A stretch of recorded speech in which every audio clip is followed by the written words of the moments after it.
안녕하세요. 강신우의 교회음악 강해를 맡아 진행하는 강신우입니다. 오늘은 한국교회 찬송가 역사 첫 번째 시간으로 꼭 알아야 할 한국교회 찬송가 역사입니다.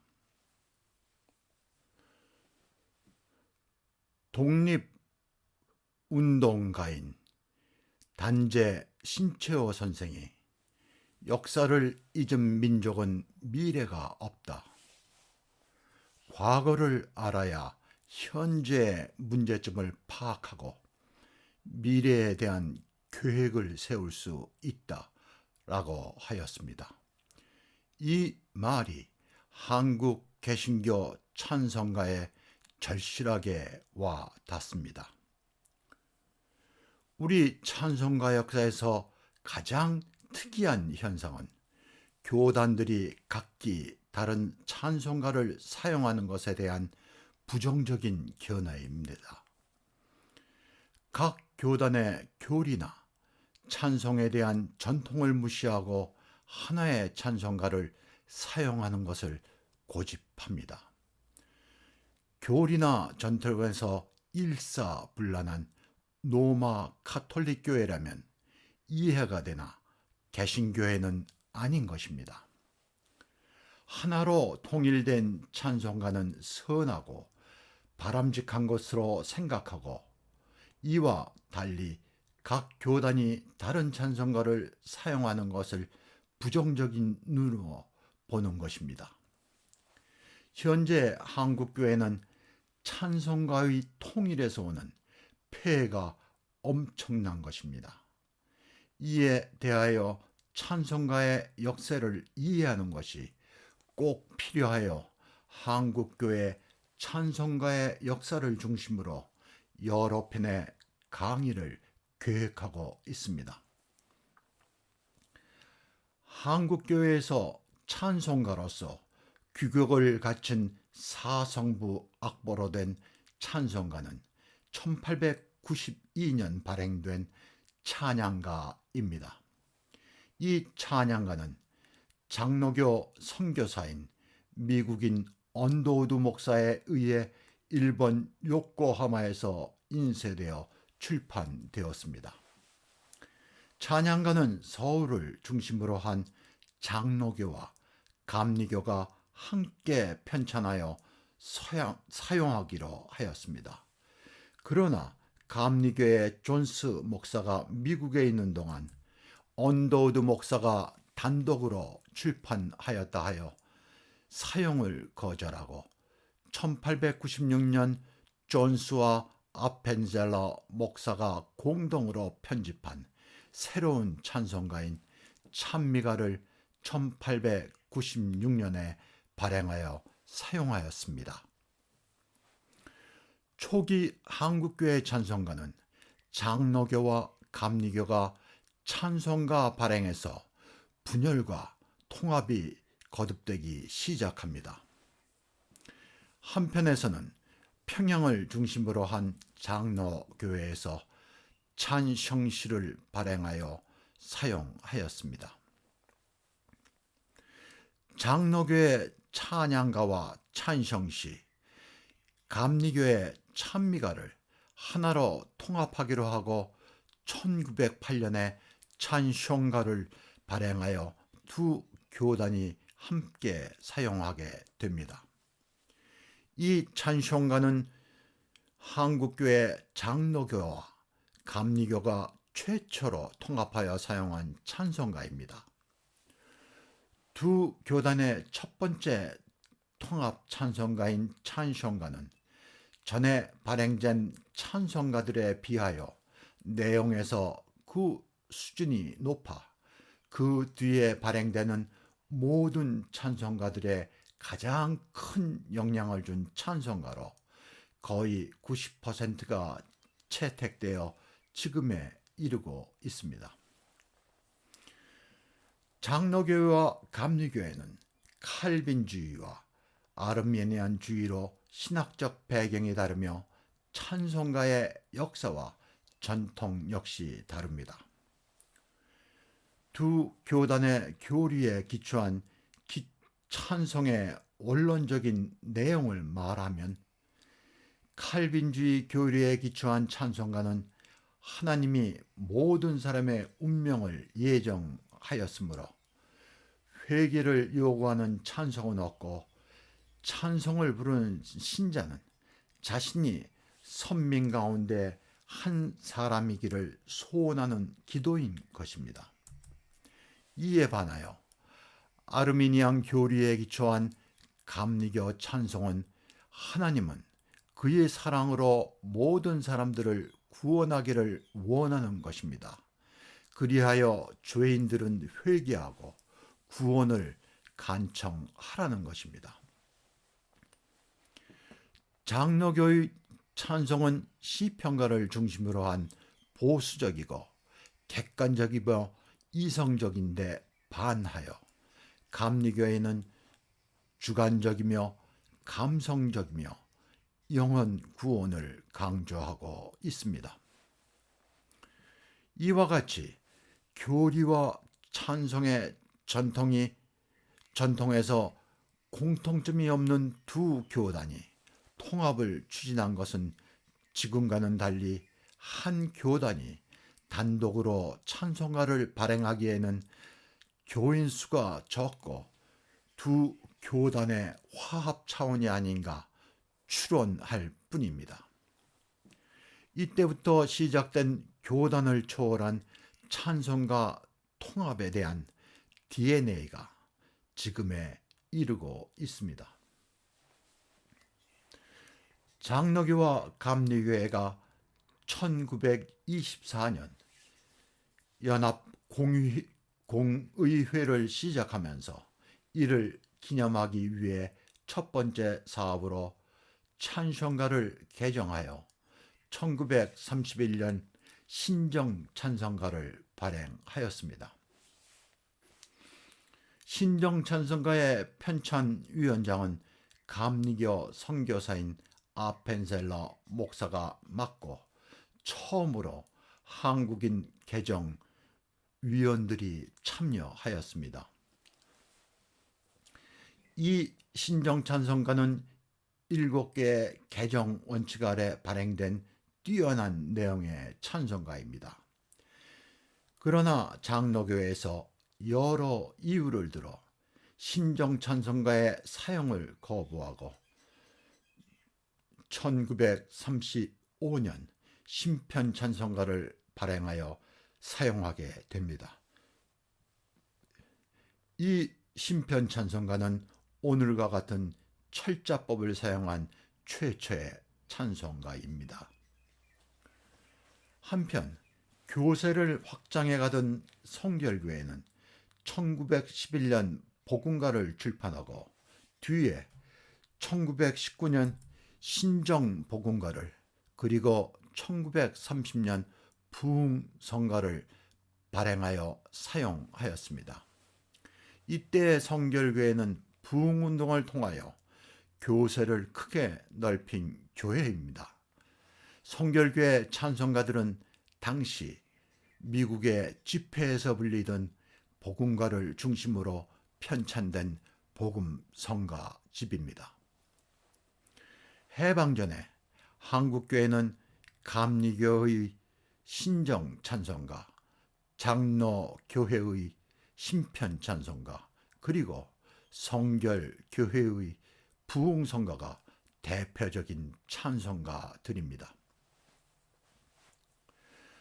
1930년대 각 교파들이 각기 다른 찬송가를 사용하는 데서 불편함을 느껴오다 조국의 해방과 함께 장로교, 감리교, 성결교 세 교단이 하나의 찬송가로 통합하는 데 동의하였고 1년 만에 1949년 합동 찬송가가 발행되게 됩니다. 이 합동 찬송가는 선교사들의 도움 없이 한국인들이 발행한 최초의 찬송가입니다. 선교 초창기의 찬송가들은 장로교와 감리교가 함께 사용하기로 결의하고 분열과 통합을 반복하는데 이 과정에서 두 교단의 경쟁 관계가 원인임을 추론할 수 있습니다. 당시에는 찬송가를 발행하기가 쉽지 않은 여건이어서 통합의 명분은 될 수 있습니다.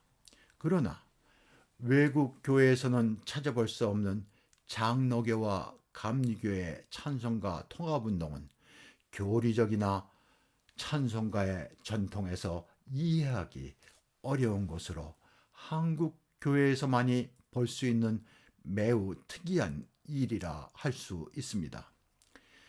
이러한 일이 반복되면서 우리에게 찬송가의 통합은 바람직한 것으로 각인되어 교리와 찬송의 전통이 다른 교회들이 하나의 찬송가를 사용하는 것에 대한 다른 견해를 갖지 않은 것입니다. 선교 초기에 장로교와 감리교는 서로 간에 사랑은 하였으나 선교 구역 등에서 갈등과 경쟁 관계여서 함께 찬송가를 발행하여 사용하자는 의견의 일치를 보고 뒤에 의견을 달리하는 일이 반복되었던 것입니다. 근대사를 연구하는 학자들의 주장에 따르면 우리나라 선교 초기 미국을 중심으로 한 외국의 선교사들은 헌신적임은 물론 그 당시 다른 나라에 파견된 선교사들과 비교하여 높은 수준의 교육과 신앙심이 깊은 엘리트 선교사들이라 하고 있습니다. 초창기 찬송가들의 내용을 분석하여 보면 그 내용과 수준이 당시 미국에서 발행된 찬송가들에 크게 뒤지지 않았습니다.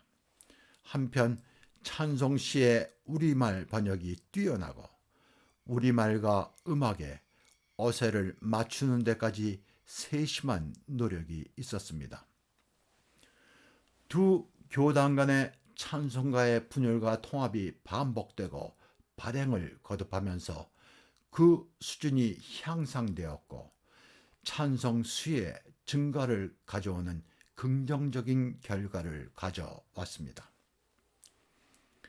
한국교회는 해방을 맞이하여 합동찬송가 발행을 계획하였습니다. 이때에는 장로교, 감리교와 새로이 성결교회가 함께하면서 과거의 찬송가의 분열과 통합과는 다른 모습을 보이고 있습니다. 장로교와 감리교는 미국을 비롯한 캐나다, 호주와 같은 영어권의 교단이 중심이 되어 선교가 시작되었습니다. 성결교회는 당시 동아시아의 한국, 일본, 대만을 중심으로 선교를 하던 단체인 동양선교회에 의해 시작된 교회입니다. 지금도 미국에 성결교회 교단이 없어 한국의 성결교회 출신인 목회자나 신학생들이 미국에 유학을 가면 감리교나 웨슬리안 교단 신학계에서 공부하고 있습니다. 얼마 전 미국 서부의 어느 주상원위원을 지낸 한국분 이야기입니다. 그는 한국 성결교회 출신으로 미국에서 목사 안수를 받으려 하였으나 미국에 성결교회 교단이 없어 목사 안수를 받지 못하였습니다. 주위에서 다른 교단에서 목사 안수를 받을 것을 권하였으나 거부하였다고 합니다. 그 뒤에 그는 사업가로 성공하였고 지역사회를 위해 많은 공헌을 하여 자신이 살던 주하원위원을 거쳐 주상원위원이 되었다는 인터뷰를 들은 적이 있습니다. 과거의 성결교회는 지금의 부흥지 교회와 같이 부흥운동을 통해 성장을 거듭하여 한국에서 큰 교단교회로 성장한 뒤에 기성교단의 교회로 편입하였습니다. 성결교회가 사용한 부흥성가에 242편이 실려 있는데 그 가운데 당시 부흥집회나 전도회에서 불려지던 복음가가 193편으로 약 80%였습니다. 그 외에도 외국의 국가나 그 당시 애창되던 외국 민요 곡조들이 포함되어 있습니다. 부흥성가 서문에서도 이를 밝히고 있습니다. 이제 구미 각국에서 각 부흥회와 전도회에서 성이 부르는 바 활발하고 능력 있고 많은 성도들에게 큰 감동을 주는 노래 30여 종을 더 번역하여 부흥성가라는 새 이름을 붙여 발행하게 되었다는 내용입니다. 합동찬송가 발행에 참여한 장로교회 신편찬송가와 감리교회 신정찬송가에는 각기 40%, 성결교회 부흥성가에는 80%에 19세기 말에서 20세기 초에 미국 집회나 전도회에서 불려지던 복음가가 있었습니다. 1930년대부터 각 교단이 다른 찬송가를 사용하던 것을 불편한 일로 단정하고 장로교, 감리교, 성결교 세 교단이 하나의 찬송가로 통합하는 데 동의하였습니다. 합동찬송가 통합의 원칙은 각 교단의 찬송가 가운데 특이한 것은 모두 채택하고 공통된 것은 가사를 적절히 수정하여 편찬한다는 원칙을 세웠습니다. 그 결과 신편찬송가에서 거의 100%, 신정찬송가에서 93%, 부흥성가에서 93%를 채택하여 586편을 담은 합동 찬송가가 1949년 발행되었습니다.